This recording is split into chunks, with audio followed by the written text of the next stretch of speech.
사도행전의 별명이 성령행전입니다. 그 이유가 이렇습니다.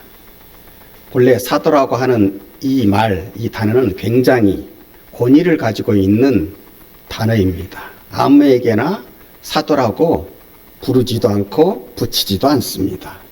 오직 예수님의 제자들만 사도라고 부릅니다.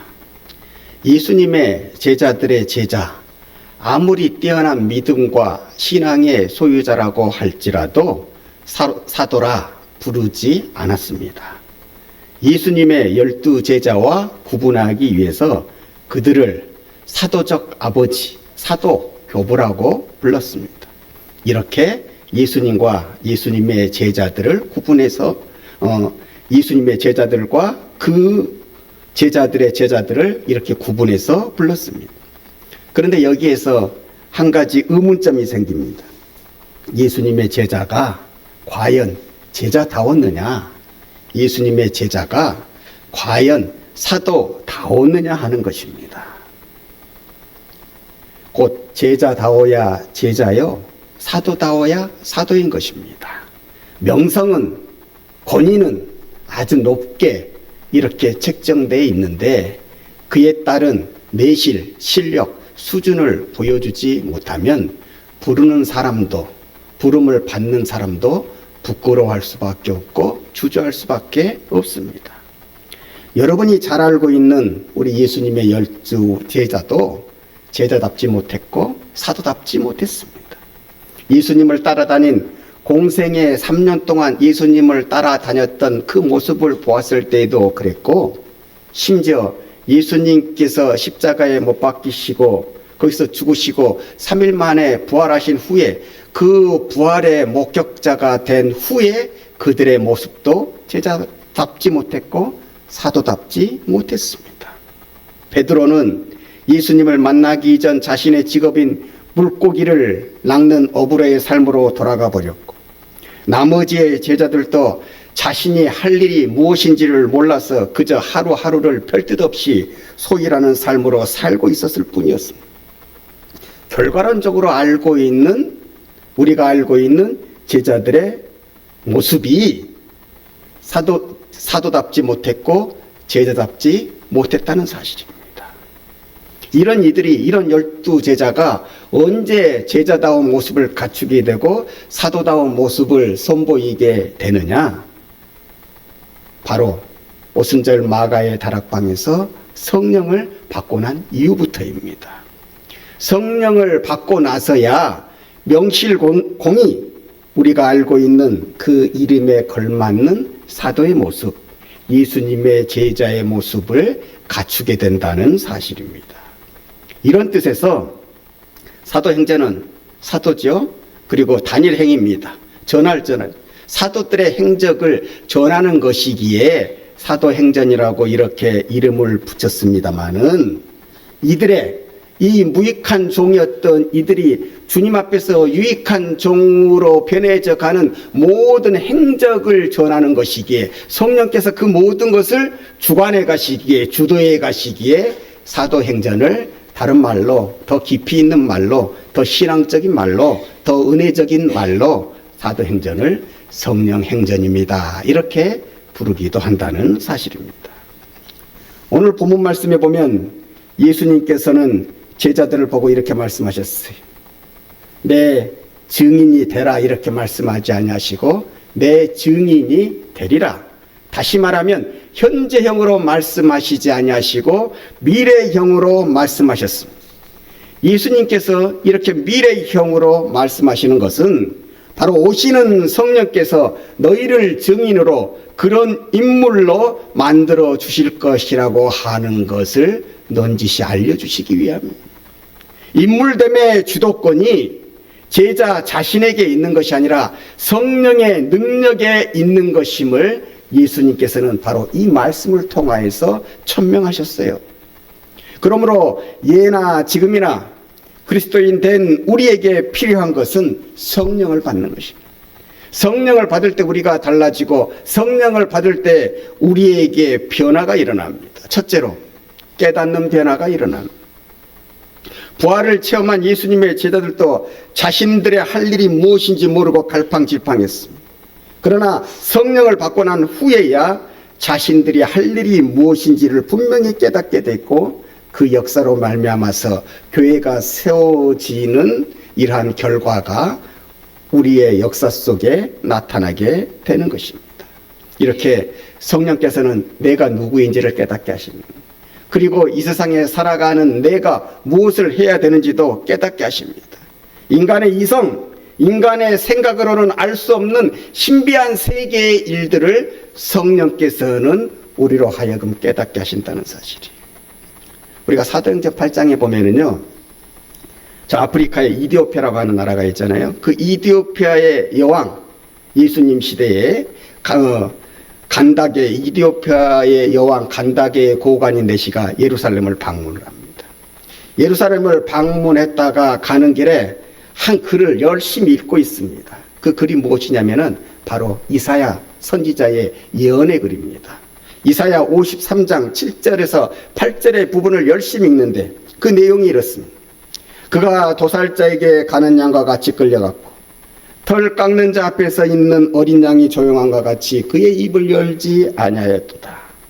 그가 굴욕을 당했을 때에 공정한 재판도 받지 못하였으니 누가 그의 세대를 말하리요. 그의 생명이 이 땅에서 빼앗기리라. 누구의 얘기입니까? 예수님 얘기인 거예요. 예수님의 십자가 사건을 얘기하고 있는 거예요. 예수님의 십자가의 순환의 사건을 얘기하고 있지만은 우리는 이것을 잘 알고 있지만은 당시에 간다게의 고관 내시는 이 말씀을 아무리 읽어도 깨달을 수가 없었습니다. 무슨 얘기인지 도무지 이해가 되지 않는 거예요. 이런 간다게의 고관 내시를 하나님께서 긍휼히 여기시고 성령을 보내셔서 또 성령께서 빌립을 택하셔가지고 이 글의 내용이 바로 예수님과 관계되는 것임을, 예수님의 순환에 대한 것임을 가르치게 하심으로 말미암아 복음을 전하게 하니 그 내시가 물 있는 곳에 이르러서 빌립이시여 내가 이제 예수님을 구세주로 모실 터이니 나에게 세례를 주십시오. 이렇게 해서 그리스도인이 되는 역사가 일어나요. 이 역사로 인하여서 후에 이디오피아라고 하는 나라가 아프리카 최초의 기독교 국가가 되는 것입니다. 이처럼 빌립을 보내신 것도 성령이요, 빌립을 통해서 말씀을 깨닫게 하시고 믿음을 갖게 하시는 분도 성령이신 것입니다. 우리는 흔히 누군가에게 어떤 믿음이 생겼다고 얘기할 때 흔히는 그 사람의 주도성, 그가 알고 예수를 믿었다, 또는 모태로부터 부모의 교육에 따른 믿음의 생김을 얘기하지만은 성경은 철저히 믿음이란 그렇게 해서 생기는 것이 아니고 믿음이란 철저히 하나님의 선물이라 이렇게 얘기해요. 에베소서 2장 8절을 보면 너희는 그의 은혜에 의하여 믿음으로 말미암아 구원을 받았으니 이것은 너희에게 난 것이 아니요 하나님의 선물이라 얘기하는 거예요. 믿음을 옆에서 아무리 주입하려고 해도 성령께서 중재하시지 아니하시면, 성령께서 감화감동하지 아니하시면, 성령께서 역사하지 아니하시면 아무리 예수님의 사건을 들어도 간다게의 고관 내시와 같이 믿음으로 받아들이는 신앙의 사건화가 일어나지 않는다는 거예요. 믿음은 하나님의 선물이기 때문에 이 모든 것을 성령께서 주관하신다는 거예요. 학력 많은 사람들이, 우리보다도 훨씬 뛰어난 사람들이, 똑똑하다고 하는 사람들이 예수님에 대한 이야기를 그렇게 많이 들으면서도 그 얘기 속에서 믿음으로 발전하지 못하는 이유는 성령의 역사가 그 사이에, 그 사람과 말씀 사이에 성령의 역사가 일어나지 않기 때문에 그런 것입니다. 성령의 역사가 있을 때, 성령의 중재가 있을 때에 그리스도의 십자가의 죽음이 나를 위한 죽음이 되고 그리스도의 부활이 나를 위한 부활이 되는 신앙이 사건이 되는 그런 역사가 일어나게 되는 것입니다. 이걸 깨닫게 하시고 이걸 일으키시는 것이 바로 성령이 하시는 일입니다. 둘째로 우리가 성령을 받게 되면, 성령이 임하시게 되면 능력의 변화가 일어납니다. 성령을 받으면은요 전에 없는 능력이, 오늘 성경 말씀 속에서는 권능이다 이렇게 말씀하고 있어요. 오늘 성경 말씀 속에 나오는 권능은 디나민이라고 하는데, 언어로 본래는 자연적인 힘을 말하는데 이제 이 신약 성경에서는 그 의미가 확대져 가지고 자연적인 힘 플러스 하나님께서 주시는 인격적인 힘 플러스 하나님께서 더해 주시는 하나님의 능력을 이렇게 통틀어서 얘기하게 되는 것입니다. 그 의미가 확대되어지는 것입니다. 하나님으로부터 오는 능력으로 이제는 오늘 성경 말씀 속에 권능이라는 말로 나타나고 있는 겁니다. 여러분, 사도 바울이 다메섹 도상에서 예수님을 만난 이후에 변화가 생겼다고 하는 것을 우리가 알고 있지만 구체적으로 살펴보면 두 가지 변화가 일어납니다. 첫째적으로는 심령의 변화, 마음의 변화가 일어나는 것입니다. 그렇게 자기를 자랑하던 사람이 얼마나 자기가 부족한 사람이요, 못난 사람이요, 그렇게 자기 잘난 맛에 살던 사람이 자기가 의인이라고 하던 사람이 이제는 자기가 하나님 앞에서 얼마나 부족한 사람이요, 얼마나 큰 죄인인지를 깨닫게 되어지는 것입니다. 동시에 그런 자신이 주님의 선택을 받았다고 하는 것이 얼마나 큰 하나님의 사랑이요 축복인지도 깨닫게 되는 마음의 변화가 그 심령 가운데에 일어났던 것입니다. 이런 마음의 변화를 두고 우리는 어떻게 얘기하느냐? 그 사람이 은혜 받았다 얘기하는 거예요. 바울이 은혜 받았다 얘기하는 거예요. 우리가 주님의 전에 나와서 기도할 때, 찬송할 때 여러 가지로 내 마음속에 하나님의 사랑이 더 크게 느껴지고 내가 얼마나 축복받는 존재인지를 새삼 깨닫게 되는 그런 감동의 역사가 있을 때 우리는 뭐라고 얘기합니까? 저분 은혜 받고 있어요. 은혜 받았어요. 내 자식이, 내 딸이, 내 아버지가, 내 어머니가 은혜 받았어요. 이렇게 얘기를 하지 않습니까? 바로 그럴 때 그런 심령의 변화가 주어졌을 때 우리는 은혜 받았다고 얘기하는 거예요. 그리고 사도 바울에게는 또 다른 변화의 과정이 또한 주어졌습니다. 그것은 복음을 전하는 과정 속에서 보통 사람에게는 볼 수 없는 특별한 능력을 나타냈습니다. 이것을 은사라고 하는 거예요. 고린도전서 12장 12절에 보게 되면 바울이 이렇게 얘기를 합니다. 내가 사도의 표가 된 것은 내가 너희 가운데서 모든 참음과 표적과 기사와 능력을 행한 것이라. 사도 바울에게 능력을 주셨습니다. 하나님의 일을 감당하게 하시기 위해서. 바울이 복음을 전할 때에 그를 공격했던 거짓 사도들은 그에게는 사도의 표, 사도된 증거로서 초자연적인 경험도 없고 체험도 없고 아무런 기적도 행하지 못한다고 비방을 했습니다. 사실 사도 바울은 하나님의 말씀을 증거할 때 예수님이라고 하는 복음을 증거할 때에 눈에 보이는 이적들로 사도의 표를 드러내기를 원치 않았습니다. 오히려 자신의 연약함을 가지고 하나님의 영광이, 하나님의 역사하심이 얼마나 이 세상 속에서 크게 드러난가를 이런 방식으로 전하기를 원했습니다. 자신에게는 질병이 있었으나 그런 것들이 하나님의 사역에 전혀 청해가 되지 않는다는, 이를테면 사명이 있는 자는 절대로 쓰러지지 않습니다. 아무리 그 몸이 약할지라도 하나님께서 내게 주신 그 사명을 감당하기 전까지는 내가 쓰러지는 것을 하나님이 원치 않아 하셨기 때문에 내가 살아날 수 있습니다. 내가 살아갈 수 있습니다. 이것으로 고백하고 살아갔던 사람이, 그래서 자기가 그렇게 3번씩이나 하나님 앞에서 그 질병의 낫기를 간구하면서도 그것에 대한 응답이 눈에 보이는 거절과 같은 모습으로 나타났다고 할지라도 거기에 실망하지 않냐고 감사하면서 오히려 내 약함이 하나님을 믿는 믿음 가운데 속에서 온전해지리라, 내 약함이 강함에 되리라고 하는 이 믿음의 고백을 하나님께 기쁨으로 드릴 수가 있었던 것입니다. 자신의 약함이 하나님의 강함으로 드러내는, 그래서 하나님의 영광이 그 가지신 능력이 더욱 도드라지는 방법으로 사도 바울이 복음을 전하기를 원했으나 그 시대도 이 시대만큼 악한 거예요. 이 시대가 말세인 것처럼 사도 바울이 살던 시대에도 말세인 거예요. 그래서 세대가 악한지라 자신이 전하는 복음이 진짜임을 나타내기 위해서 부득불 교인들이 기대하는 방식대로 자신의 사도된 표를 드러낼 수밖에 없었습니다. 그래서 천국이 있다는 증거로서 낙원으로 이끌려간 경험을 얘기했고, 성교 속에서도 여러 가지 기적과 이적이 일어났던 것을 성경에다가 다 기록해 놓고 증거했던 것입니다. 이렇게 성령은 변화시키는 능력으로 우리의 삶을 주도해 가시는 것입니다. 바울의 시대에도 그러했듯이 오늘의 시대에도 그러합니다. 전혀 변화하지 않을 것 같은 사람도 변화시키시며, 때로는 세상에서 고치지 못하는 질병, 주님의 은혜 안에서 고쳐나가시는 역사를 성령께서 주도하시는 것입니다. 오늘 우리가 강물같이 흐르는 기쁨, 또 그 전에 예배 전에 불렀던 복음성가의 제목 성령 받으라, 이 내용 안에 들어있는 모든 축복이 성령의 받음을 통해서 우리에게 주어진다고 하는 것입니다. 성령 받으라고 하는 말이 우리의 정서적인 의미에서는 성령님을 너무 격하시는 것 같아서 조금 이렇게 그런 단어를 안 쓰는 경향이 없지 않아 있지만은, 오늘 성경 말씀에 나눈 대로 성령이 임하시면 우리를 변화시키시는 능력이 일어나는 것입니다.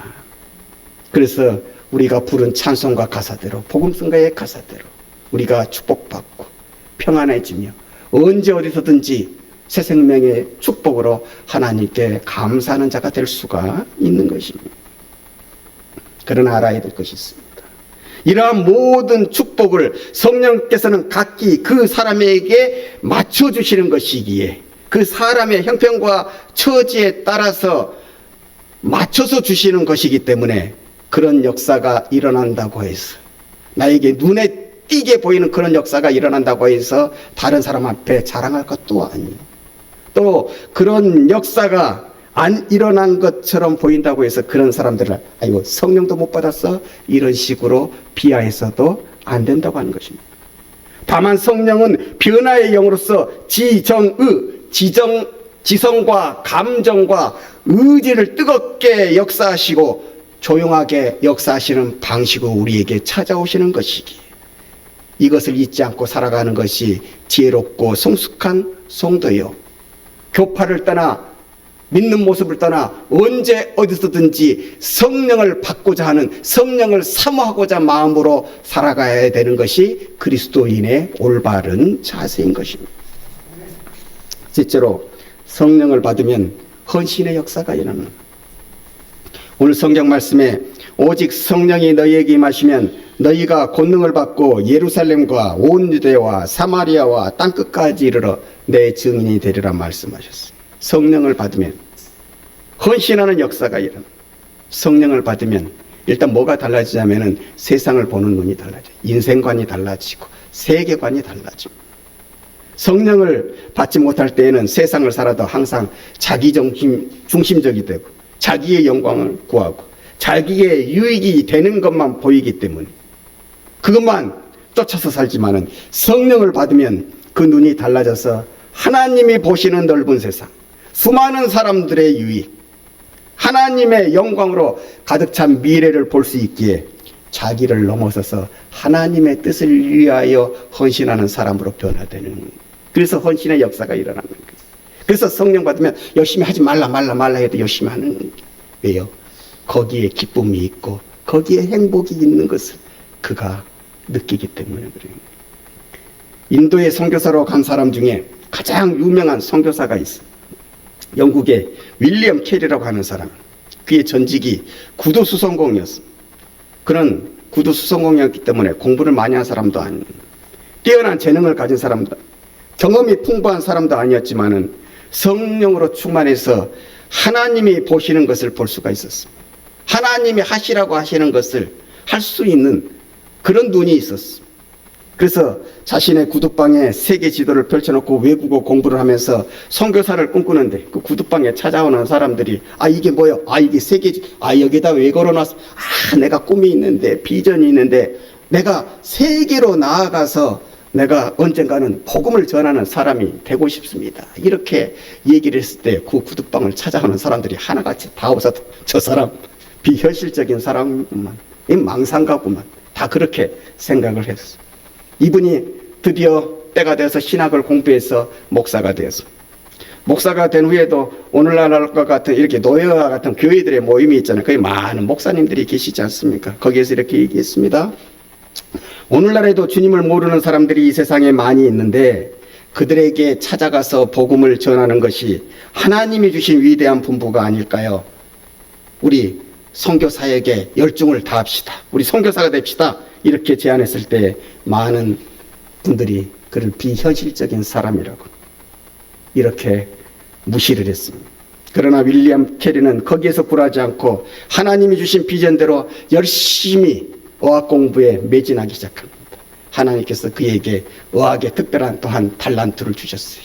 그의 헌신을 보고 그에게 달란트를 주셔서 그가 결국에는 인도로 가게 되어지는데, 인도에 가서 그 꿈꾸던 대로 인도의 4대 언어로, 인도라고 하는 나라가 언어가 얼마나 많습니까? 우리가 알고 있는 것처럼 중국이라고 하는 나라도 얼마나 언어가 많습니까? 중국에서는 사투리끼리는 서로 통하지가 않잖아요. 저 북쪽에서 쓰는 말과 남쪽에서 쓰는 말, 이게 통하지 않는, 인도도 그렇다 이 말이에요. 그래서 인도의 4대 언어로 성경을 번역해서 인도에서 선교를 감당했습니다. 또한 그는 다른 사람들이 성경을 아시아 32개국 말로 번역하도록 이끌었고 126개에 달하는 기독교 학교와 기독교 대학을 설립하도록 도왔습니다. 마지막 병상에 누워서 임종을 앞두고서 그는 이렇게 얘기합니다. 참으로 많은 엄청난 일들을 하나님께서 나같이 부족한 종을 통해서 이루셨구나. 한 사람의 구두수성공이 성령을 받고 선교사로 헌신했을 때 그 영국의 유명한 학교들이 있잖아요. 그 최고의 인재들이 다닌다고 하는 옥스퍼드, 케임브리지, 거기에 나오는 사람들도 하지 못했던 엄청난 일을 해내고 성과를 거두었던 것입니다. 사랑하는 여러분, 아직도 우리의 주위에는 믿노라 하시면서도 이렇게 생각하시는 분들이 있습니다. 오순절과 같은 성령의 역사는 초대교회 시절에 국한된 이야기라. 지금은 그런 시대가 아니라고. 성령의 역사를 지나간 이야기, 과거의 역사로만 한정하시려고 하는 분들이 있습니다. 그렇게 생각하고 그렇게 사고하는 것이 똑똑하다, 지적이다고 믿노라 하면서도 오늘날 많은 분들이 거기에 동조하면서 살아갑니다. 그런 시대를 우리는 살고 있습니다. 그 결과로 인해서 예수님을 믿노라 하면서도 여전히 비전이 커지지 못하고 적어지고, 꿈이 커지지 못하고 작아지고, 더불어 열심도 적어지고 헌신도 적어졌어. 기적도 적어지고 표적도 적어지는 시대를 우리가 살고 있습니다. 예수님께서 늙으셔서, 예수님께서 능력이 없으셔서 초대교회와 같은 아름다운 역사가 우리 시대에 안 일어나는 것이 아닙니다. 우리가 더 성령을 사모하지 못했기 때문에, 더 열심으로 헌신으로 주 앞에 나아가지 못했기 때문에 그때 일어났던 그 아름다운 역사가 오늘의 현실 속에서 부족하게 일어나고 있는 것임을 우리가 알아야 할 것입니다. 그래서 우리는 오늘 이 시간 이런 영적인 무감각에서 벗어나서 성령 받기를 원하고 성령 충만하기를 구해야 합니다. 그래서 하나님이 보시는 것을 이제는 함께 보며 하나님의 나라를 이 땅에서 이루고자 하는, 거기에 도전하는 꿈과 비전의 사람이 되어야 합니다. 그러므로 말미암아 성령 행전이 2000년 전에 있었던 과거의 축복의 이야기가 아니라 오늘날에도 동일하게 일어나는 현재의 축복임을 우리 믿음의 식구들이 여러분의 삶으로 증거해 나아가야 하는 것입니다. 그래서 주님께서는 성령의 충만함을 받아서 우리 보고 오늘 이렇게 말씀하십니다. 너희가 성령을 받으면 권능을 받아서 내 증인이 되리라. 이 아름다운 축복으로 여러분의 삶을 펼치며 살아가시는, 만들며 살아가시는 그런 가문의 역사가, 그런 우리 한성교회의 역사가 되시기를 주님의 이름으로 간절히 축원합니다.